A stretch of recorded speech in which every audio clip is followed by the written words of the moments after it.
नूरजहाँ's influence इन जहांगीर्स court. यहाँ हम जानेंगे कि नूरजहाँ का इन्फ्लुएंस जहांगीर के कोर्ट में क्या था। Mehrunnisa married the emperor Jahangir in 1611 and received the title Noorjahan. Mehrunnisa की शादी हुई थी एम्परर जहांगीर के साथ 1611 में 1611 में, और यहीं पर उन्हें टाइटल दिया गया था नूरजहाँ, और इसी नाम से सारे लोग इन्हें जानते हैं। बहुत कम लोगों को पता होता है कि उनका रियल नेम मेहरुन्निसा था। और ये जो नूरजहाँ शब्द है इसका मतलब होता है ब्यूटी ऑफ द वर्ल्ड। अब she remained extremely loyal and supported to the monarch. और यहाँ पर जो मेहरुन्निसा थी उन्होंने अपनी लॉयल्टी और सपोर्ट को बरकरार रखा था, और वो काफ़ी हद तक यहाँ पर लॉयल और सपोर्टिव थी। As a mark of honor, Jahangir struck silver coin bearing his name title on one side and on the other inscription stuck in the name of Queen Begum Noor Jahan।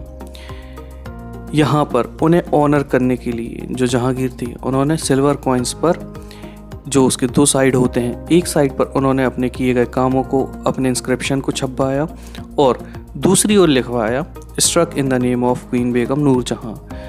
ये छापा गया है queen Begum Noor जहाँ के नाम पर। अब आप अपने लेफ्ट में देख सकते हैं, यहाँ पर आपको एक फिगर दिख रहा होगा। ये जो फिगर है, ये फिगर, इसमें जो स्क्वायर पार्ट है यहाँ पर ये लिखा हुआ है command of her most sublime and elevated majesty Noorjahan Padshah Begum. इसे छापा गया है, सबलाइम मतलब प्रभावशाली और एलिवेटेड मतलब महान।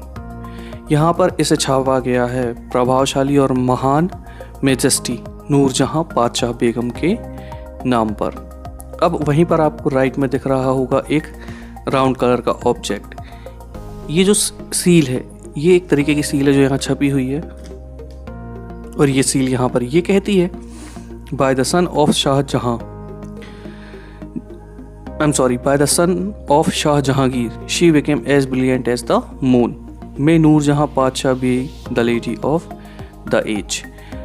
इस सील में ये लिखा हुआ है कि शाह जहांगीर के प्रताप से जो नूरजहाँ है वो ब्रिलियंट हो गई हैं मून के जैसी, या यूं कहें शाह जहांगीर के प्रताप से महारानी चंद्रमा जैसी वैभवशाली बन गई हैं। हम कामना करते हैं कि नूरजहाँ पातशाह इस युग की सर्वोत्तम महिला बने, मतलब जो उनकी सेंचुरी चल रही थी, जो उस वक्त की एज थी, उसकी best of the best lady बन जाए। तो इन्हीं सब बातों से आपको एक बात बहुत क्लियरली समझ में आ गई होगी कि जो नूरजहाँ का इन्फ्लुएंस था जहांगीर के कोर्ट में वो सबसे ज़्यादा। तो आइए अब समझते हैं सुलेकुल को जहांगीर के हिसाब से। Jahangir Akbar son describe the father's policy of sulh i kul in the following words. As in the wide expanse of divine compassion, there is room for all classes and the follower of all creeds। जो ईश्वर है, जो भगवान है, उनके इतने बड़े आंचल में हर एक क्लास के व्यक्ति के लिए, हर एक धर्म के व्यक्ति के लिए बराबर जगह है और सभी उसमें रहेंगे।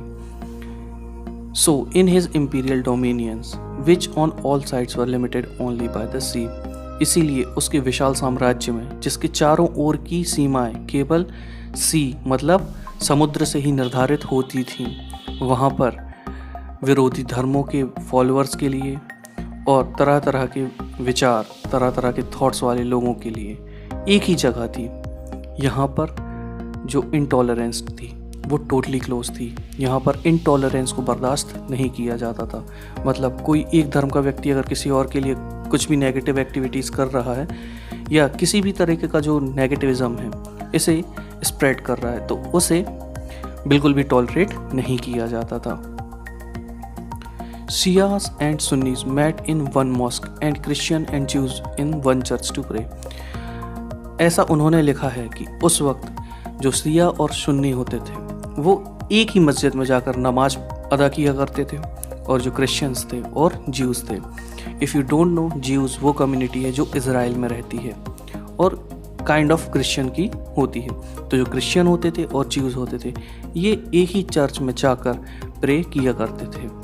ही consistently followed the principle of universal peace, और उसने सुसंगत तरीके से मतलब एकदम कंसिस्टेंटली फॉलो किया था इस प्रिंसिपल को, सुलेकुल के प्रिंसिपल को, यूनिवर्सल पीस के सिस्टम को। आई होप आपको ये समझ में आया होगा।